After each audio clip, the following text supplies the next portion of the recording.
Hey guys, okay, India in the house, India in the house. It's been so long, I'm about to put you on. I know I've been ghost, but I've been doing the most. I've been in Thailand. I've been doing my studies. I've been traveling around the world, and I'm about to bring ya pearls. Hey. It's been a long time, and I always love doing videos, and I always miss doing videos.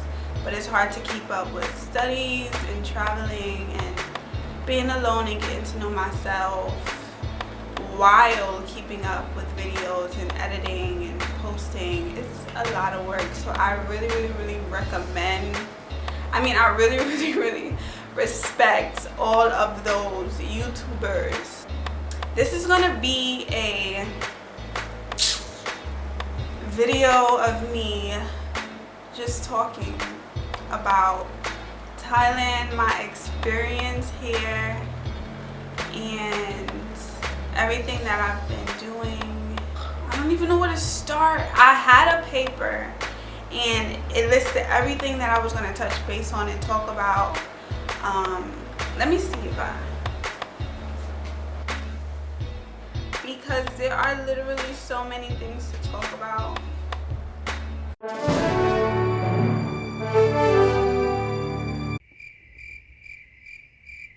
I have on no foundation. My foundation broke. Like, I have the glass liquid foundation and it literally fell on the floor and broke. But guess what? Thais don't got my skin complexion here, so I couldn't buy no foundation. Duh. It's like, ugh. And then the darkest shade that they did have here, it looks like ghost. Like a fucking, I look like a ghost. Like, okay, one big difference is that, okay, so while I was here, the king of Thailand passed away. It was probably like the most culture shock I've experienced, because when he passed away, they hold their king very high. So you cannot speak badly about the king or the royal family, and if you do, you will go straight to jail.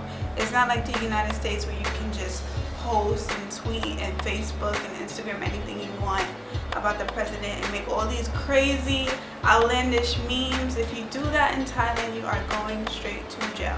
So with that being said, the king died here, and he was the longest monarch in the world.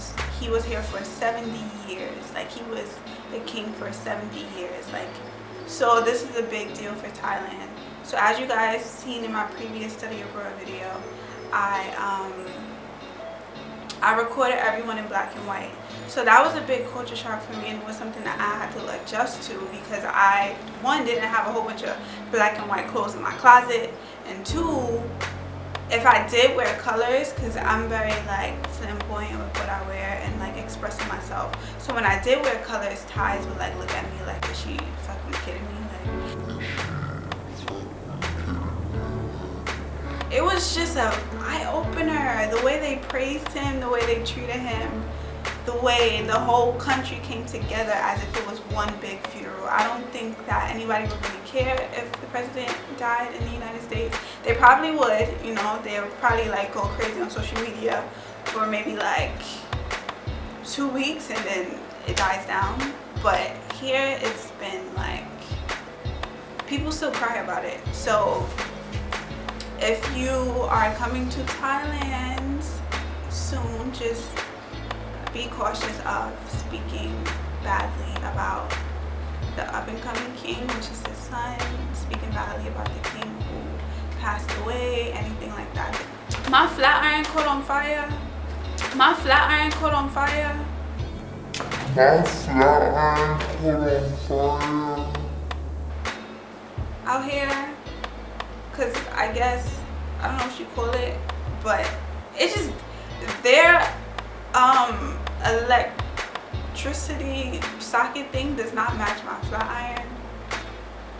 So I was like flat ironing my hair one day when I first had weave, and when I had a perm. I'm natural now. When I had a perm, and I saw my flat iron smoking, and then I seen like sparks and the shit and I had to take it out. I was so scared.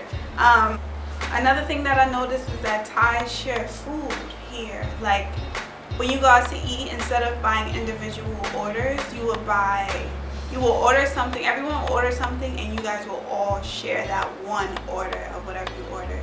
As in Thailand, it's more of a collectivist society, whereas in the United States it's a more individualistic society. And I've also been learning about like parenting in different cultures. I'm actually doing a study for my cross-cultural psychology class here. And individualistic cultures have their babies sleep in separate rooms, and they have their babies sleep in cribs, and they have their babies basically be in like solitary confinement. Maybe that's a little extreme, but it's like that. And you have a whole separate room. Versus in collectivist cultures, you have your baby co-sleeping with you. So you're sleeping with your baby, you're breastfeeding more. And I learned that individualistic cultures like the United States do that so that their child can grow up to be independent. Like you're taught to be independent at a really, really young age. Versus in Thailand, children grow up and they're taught to be more collective and live in the same household and contribute to the households with like bills, with building, with food, with anything that you need. Like everyone just sticks together. There's no such thing as really moving out and doing your own thing and being independent. So to draw a conclusion, there is no such thing as wrong and right. I'm like, damn, if they think this is right and I think this is right, obviously neither one is right nor wrong. It just is a way of life. And I'm excited to really understand this, because now I can properly choose what I want to do in my life by understanding and seeing all of these different cultures and how people live, and I can just pull and choose from anything, anywhere. Like I'm going to breastfeed my child, I'm going to co-sleep with my child, I'm not going to like keep my child in the crib, I'm not going to not breastfeed. Just so many things I can choose from, so many things that I'm just learning about myself. It's really a beautiful experience, and if you're thinking about studying abroad, do it. Like don't even think about it, just do it. Don't even think about it, just do it. Just do it like Nike.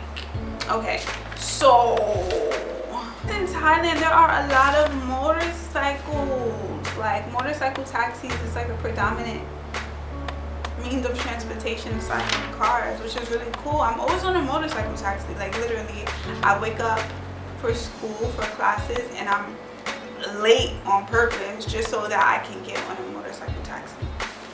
Thais, they smile for literally everything. Like that was also a culture shock for me, because they smile when they are guilty, they smile when they are happy, they smile when they are sad. But the longer you stay in Thailand, the more you'll understand what each smile is for.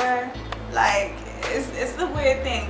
And they also why. So whying is basically going like this, and like it's just basically a thank you. You can why for a whole bunch of reasons. You can why to give thanks to the monks. You can why to give thanks to the Buddha statue, because Thais are Buddhists. And they can also why for anything. Like my experience here has been very, very emotional.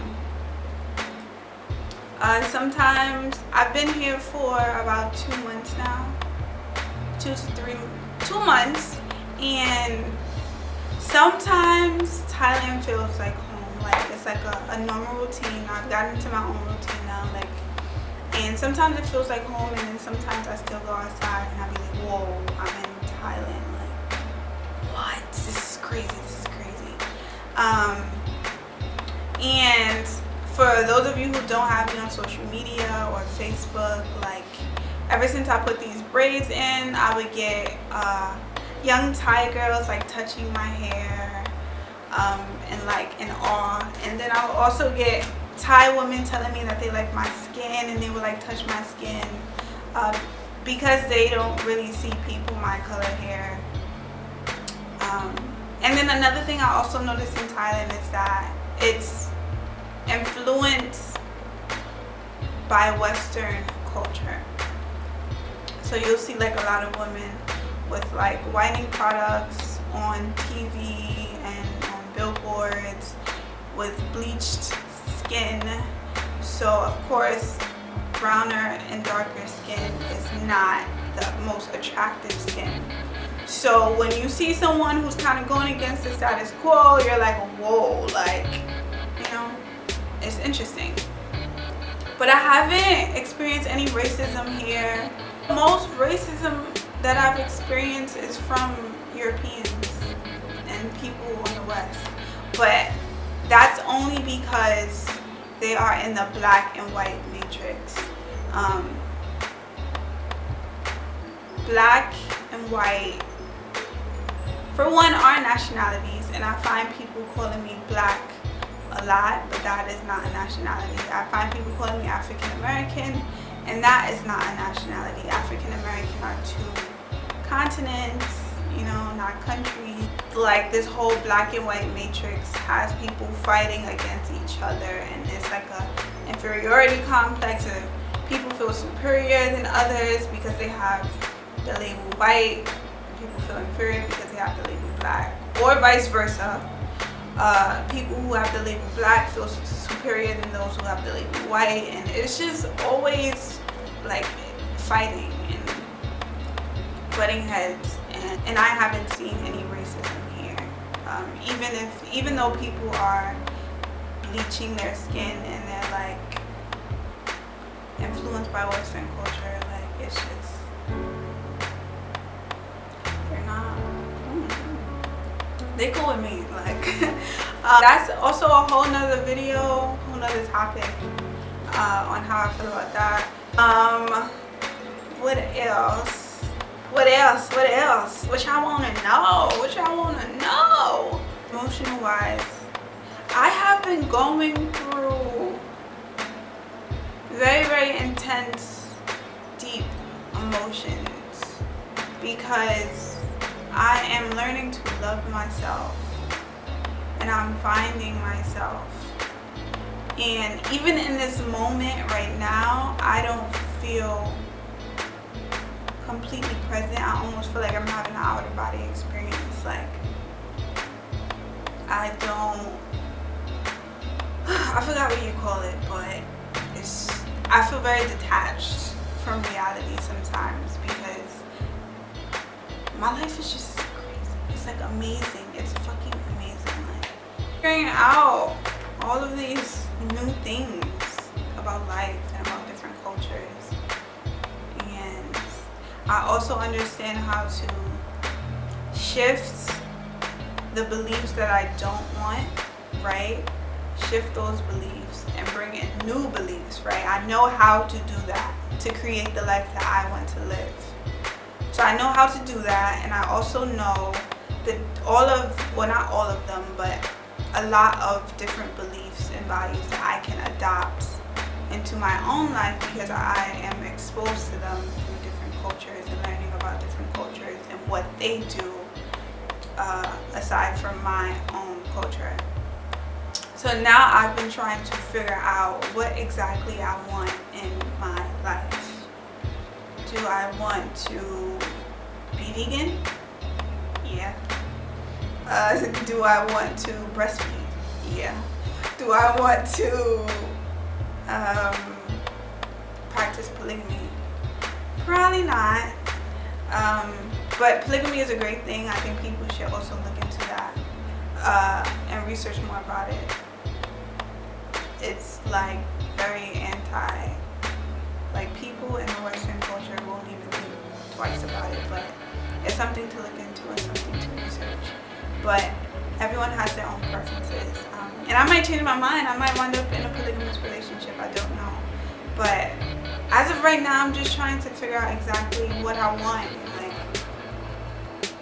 how I want to recreate myself. And it's so beautiful when you realize that life is free and you can literally do anything with life.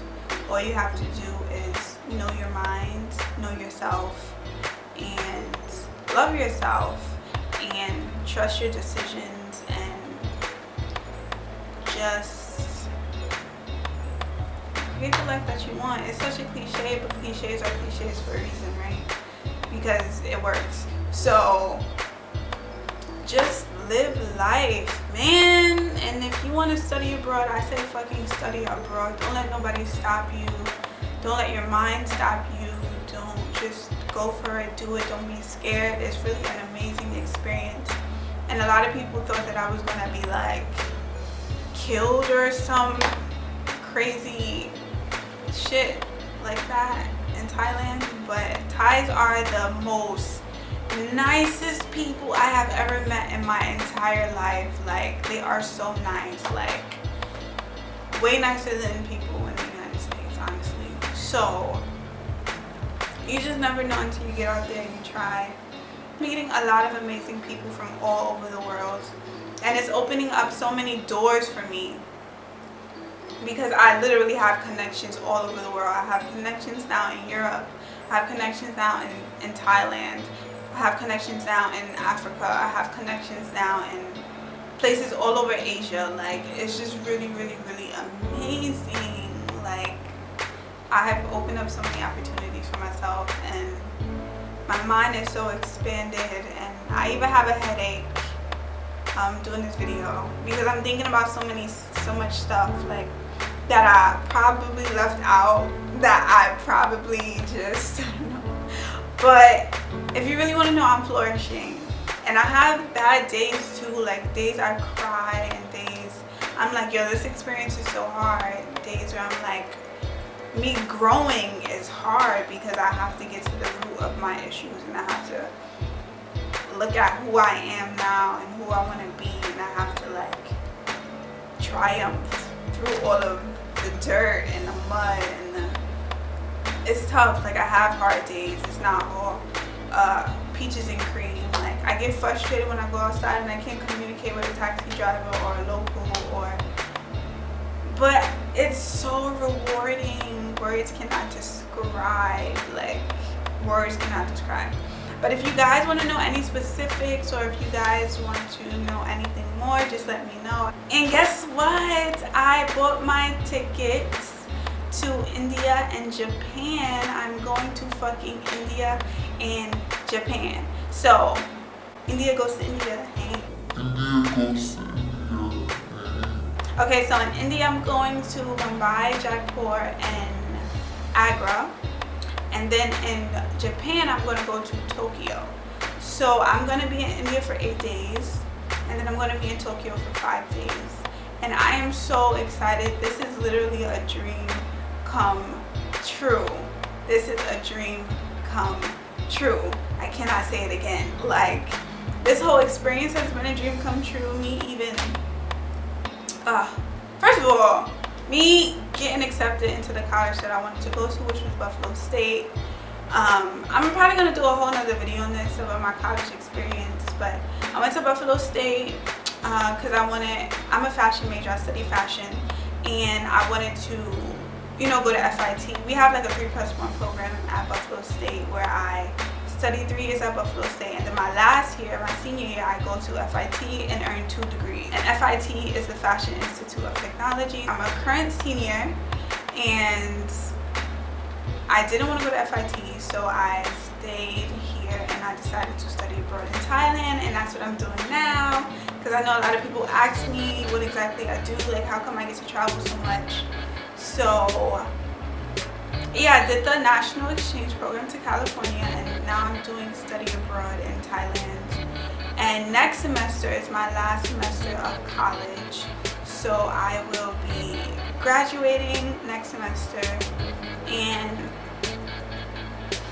this has just all been a dream come true. Traveling to California has been a dream come true, And then when I was in California on National Student Exchange, I got the chance to go to Vegas. I got the chance to go to Arizona, to the Grand Canyon.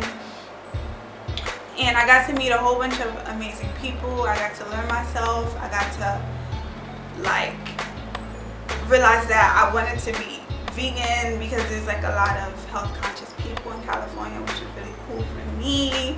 And then when I came to Thailand, I'm also learning about myself, and it's just amazing. And now I travel to Malaysia, I travel all over Thailand, and now I get to travel to India and Japan. Like, that is amazing. And this is only possible because I applied for a lot of scholarships. I'm not sure if a lot of people are into study abroad, I'm sure they've heard about the Gilman International Scholarship. I won that scholarship and they gave me $4,000. So that $4,000 contributed to my trip to Thailand, and it also contributed to my trips that I'm making outside of Thailand. So of course I got financial aid, and then I also got the Gilman Scholarship. I also won a scholarship from my home campus, and I also got a scholarship from high school that contributes to my college education. It's just a lot. I think I'm just going to make a separate video on my college experience. I big chopped, and if you guys look at my videos, you will see my big chop video, and it's been getting a lot of attention, which I'm really happy for, because I'm happy to inspire a lot of people. But I found after my big chop, I found an African hairdresser in Bangkok. If you guys are interested, I can give you her personal information.